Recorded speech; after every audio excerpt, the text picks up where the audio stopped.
Tracking, alerting, protecting. This is WKYT News at 6. I mean, she told us he is crazy.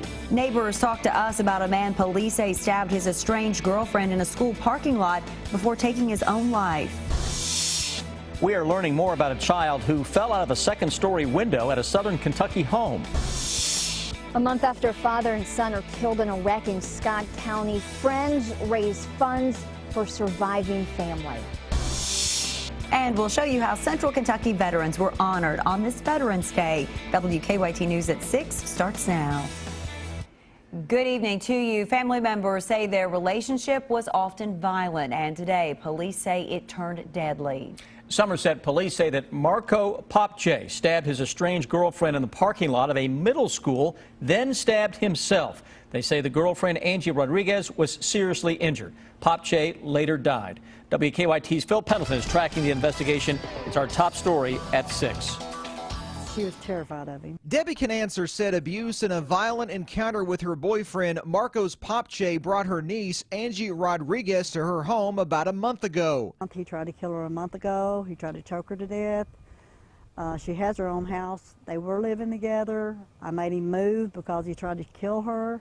Today, moments after dropping off a child at Meese Middle School, Popche convinced her to meet with him in the school's parking lot. And that's when he read her what police say started out like a love letter, but had a cryptic ending. They were both dying today. You know, that's wrong. She has children, and he has a child too. Popche had already brandished the knife and began stabbing her. She honked her horn and yelled for help. Witnesses at the school came running. Popche got out of the car over top of Rodriguez. Inflicted 3 knife wounds in his own abdomen and fell to the ground. He later died at UK Hospital. Rodriguez was in surgery with serious injuries, including some colon problems. I just hope she's okay, and you know, I like to see her come back.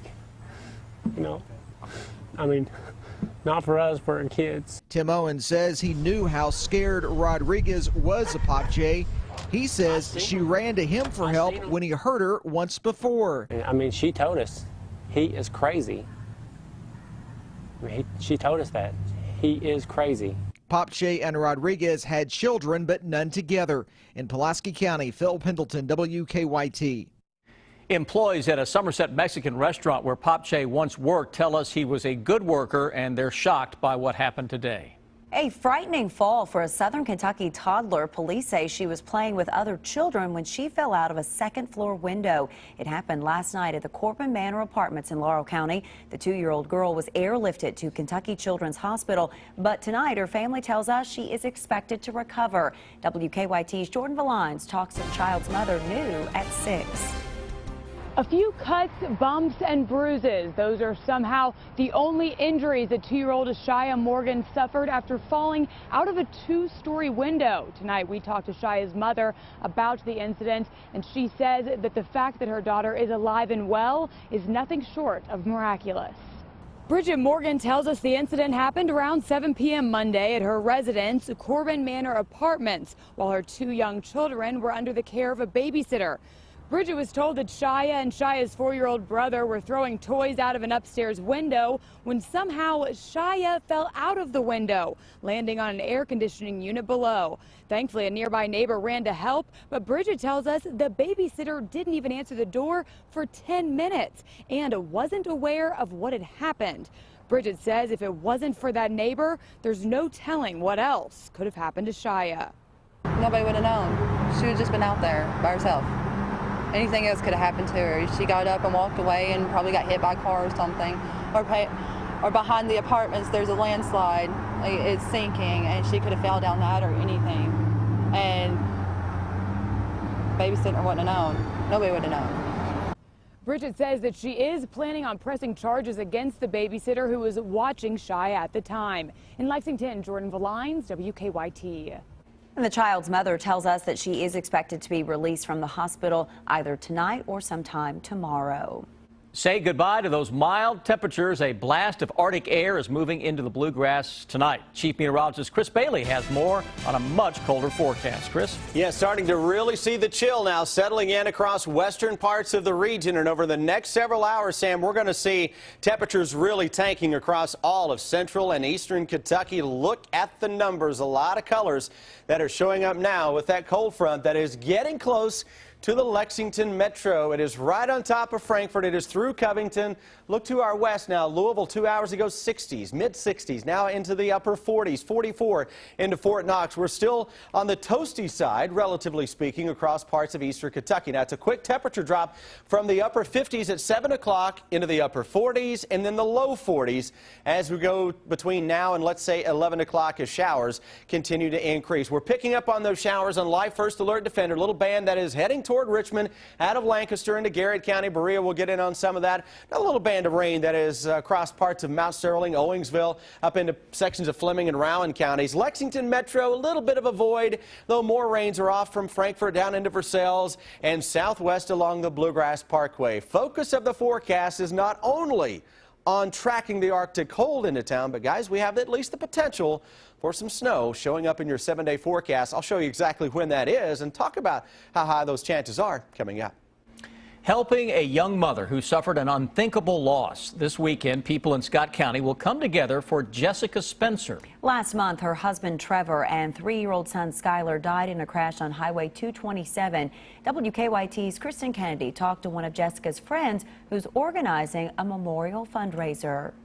22-year-old Trevor Spencer was a father, husband, and friend. He, in the short amount of time that he was here, lived an exceptional life. Brittany Martin went to high school with Spencer. She was working as a dispatcher in Scott County's 911 center that October afternoon when the call came in about her friend's fatal wreck. Our class was really close, and anytime something like this happens, we just all tend to come together. They're coming together Saturday to help Spencer's surviving family. Nobody should ever go through what Jessica has gone through, and we just decided to try to get her back on her feet. This Saturday, friends will walk in support of Jessica Spencer, Trevor's widow. The night of the wreck, she went into labor. She's had to raise a baby and bury one. She's living with friends and family right now. She doesn't really have anything of her own, so we want to kind of help her. She just needs to know that there are people that care. She just needs a little glimpse of hope. Donations from Saturday's walk will go to help Jessica pay funeral expenses and support her 2 surviving children. In Scott County, Kristen Kennedy, WKYT. Well, if you would like to help, that event starts at noon Saturday on the track in front of Scott County Middle School. The memorial service will be held immediately after the walk, about 1:45. We're tracking a crime alert in Lexington. Police are looking for the man who robbed a check cashing business. It happened around noon at Advance America Cash Advance on Southland Drive. Lexington police say a man walked up to a clerk, implied he had a weapon, and demanded money. He ran off after getting some money. Police say the man is white, tall and skinny, wore a ball cap, light-colored hoodie, and khaki Carhartt pants. Lexington police have released these surveillance pictures of a man wanted for a different robbery. They say the man seen right here robbed the Thornton's gas station on Winchester Road back on November 3rd. Police say he walked into the store, implied he had a weapon, and stole money from the clerk. A man has been arrested after police say he fired a shot inside a home. The Laurel County Sheriff's Office charged 25-year-old Jordan Grider with wanton endangerment. Last night, deputies say Grider got into an argument with his girlfriend's brother. During the argument, they say Grider fired a shot in the other man's direction. No one was injured, but police say the shot went through 2 walls and ended up outside the home. They say Grider's girlfriend and her 3 children were inside the home at that time. Kentucky Attorney General Jack Conway will be allowed to use state employees on state time for security during his campaign for governor. Conway asked for the Executive Branch Ethics Commission's opinion after review from his office recommended he have protection at public events. The commission ruled Conway could use state employees for that. Conway's office says recently people have approached him in public and threatened him, and officials say someone even showed up at his house and harassed his family. Today, many people across this country are showing their appreciation of those who have served our country. On this Veterans Day, ceremonies were held around the Bluegrass to honor the veterans. And one of those took place at Camp Nelson National Cemetery in Jessamine County. WKYT's Jerry Ensko shows us the sights and sounds of that ceremony. It's a peaceful place, but on Veterans Day, Camp Nelson National Cemetery can be heard from miles away.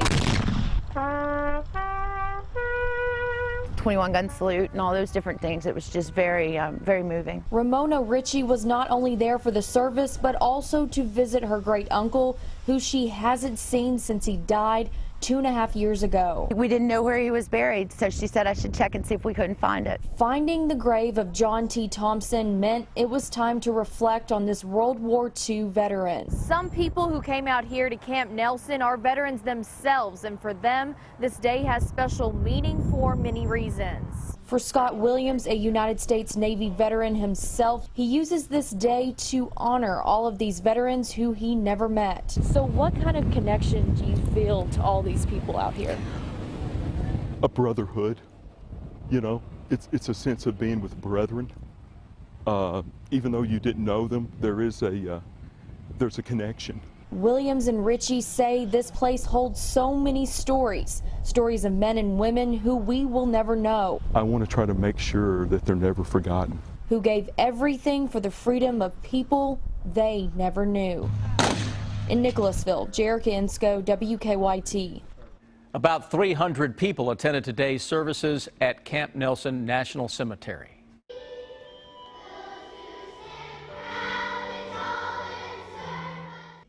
Many schools around the Bluegrass honored veterans today, including Veterans Park Elementary in Lexington. Students there sang patriotic songs and thanked veterans for their service. Our Deanne Stevens talked about her father's military service during the ceremony. Veterans told us they were honored to be a part of today's program. But the kids, that was awesome today to sing and enjoy what they had. And I enjoyed it so much that I said, I want to hear it again. But the sacrifice the teachers make to help these kids to do this is awesome. Veterans from World War II to the Iraq War were on hand for the ceremony. A new restaurant planned for Lexington has a unique twist. How a Kentucky tradition will have a prominent place on the menu. Also coming up at 6, new developments tonight about a controversial Lexington bar the city forced to close.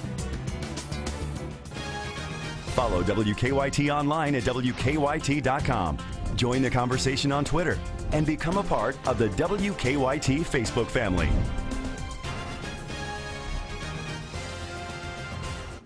A new restaurant is on the menu for Lexington, and this one will focus on a Kentucky tradition, bourbon. Yeah, OBC, which stands for Old Bourbon County, will open up in what used to be Harry's over in the Lansdowne Shopping Center. Workers are putting the finishing touches on the restaurant right now. The manager says the goal is to be the best bourbon bar in the country. We're going to provide the best culinary experience that you're going to find paired with an exceptional bourbon bar, bourbon selection, some of the rarest and most unique brands and labels that are hitting the market. The new OBC restaurant will open December 4th.